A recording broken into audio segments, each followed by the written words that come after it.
About a year ago, I decided to upgrade my computer, and as a free pack-in, I received a digital code for Ubisoft's upcoming game, Star Wars Outlaws. Now, I'm not much of a Star Wars fan to begin with, and I generally avoid anything from Ubisoft. Recently, I did have a small resurgence of interest in the Star Wars intellectual property after being inspired to explore more sci-fi fantasy themes after playing Phantasy Star 4. On top of that, I felt it would be good to participate in a modern AAA gaming experience, as I am almost exclusively a very, very late adopter. It's showtime, buddy. It's been a while since I played an Assassin's Creed game, but if you like those, you'll probably like this, since really it's just a Star Wars repaint of Assassin's Creed. Unfortunately, I'm not really a fan of this sort of gameplay, and I'll try to explain why.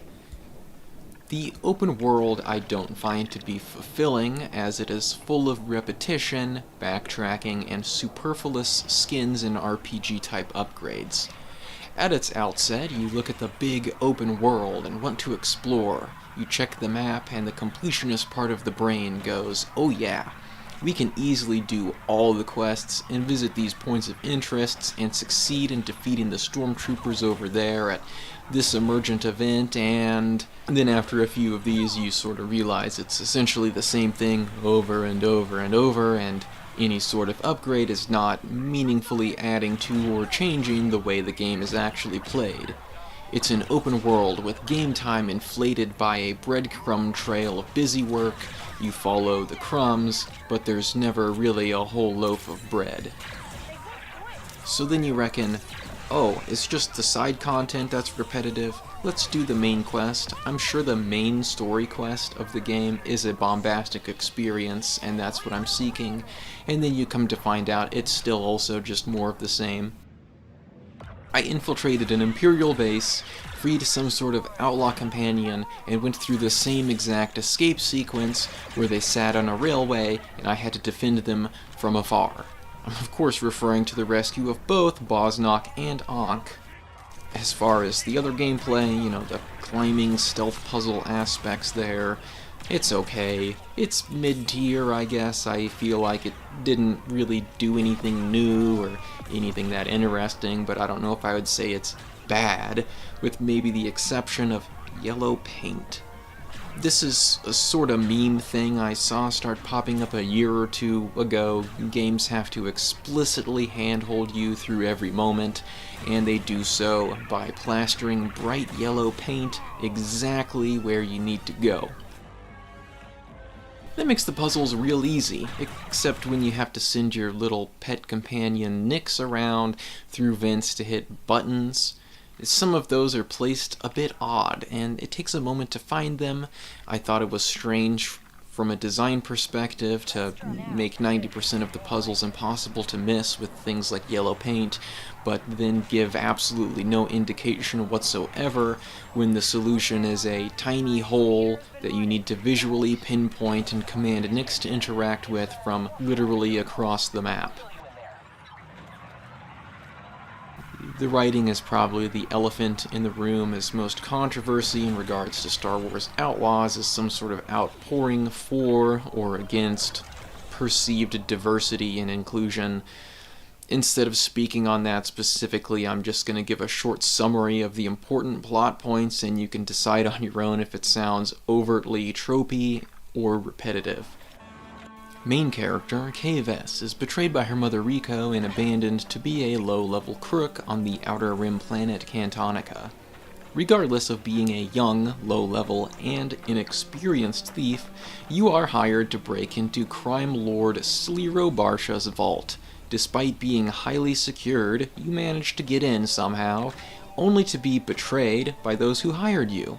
You escape Sliro by stealing and then crashing his ship into the moon Tashara, and an alien named Waka appears to help you fix the ship, but then he betrays you. And then this other guy named Jalen Vrax appears to hire you again, but he programs his companion robot in D5 to betray you. Why does he do that? Because he betrays you too. That's the running theme of the whole story. Every single character betrays you.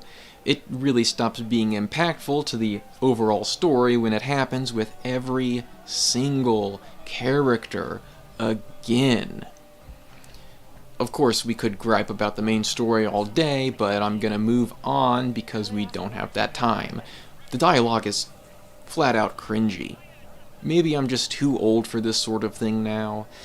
I don't necessarily only mean characters using modernized internet culture meme type language, such as me quote here, "I'm having trouble getting through this door. It has a Sigma lock."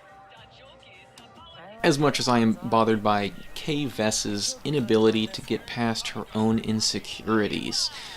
While playing, I really wanted to give it the benefit of the doubt. I figured there's redeeming character arc where she begins as an unassuming and insecure character only to become a Sigma by the end credits. I didn't really feel it ended up working out this way.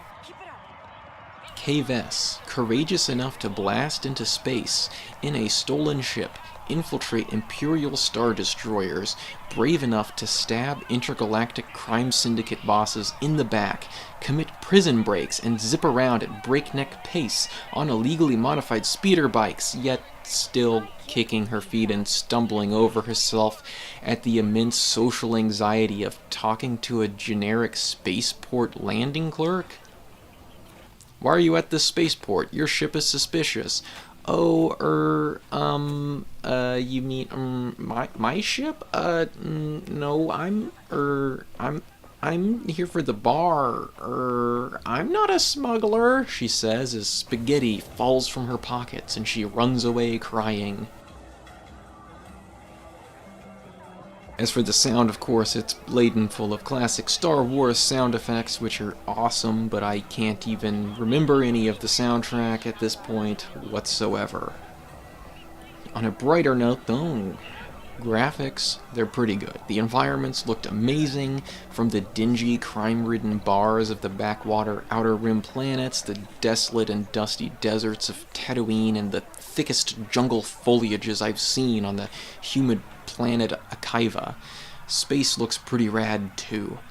I just wish there was a more fulfilling reason to get out and explore and exist in this world. Roaming all these busy streets, I had the thought, what a logistical nightmare the interspecies Star Wars universe must be. How many specialized alien diets have to be served and catered to at all of these cantinas for them to remain functional and profitable?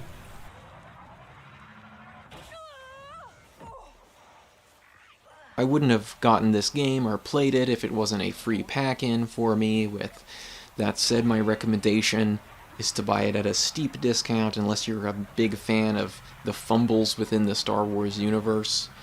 For every moment that makes you feel, this is the Star Wars Outlaw experience I have been craving, there were probably 10 times as many that leave you wishing for something else.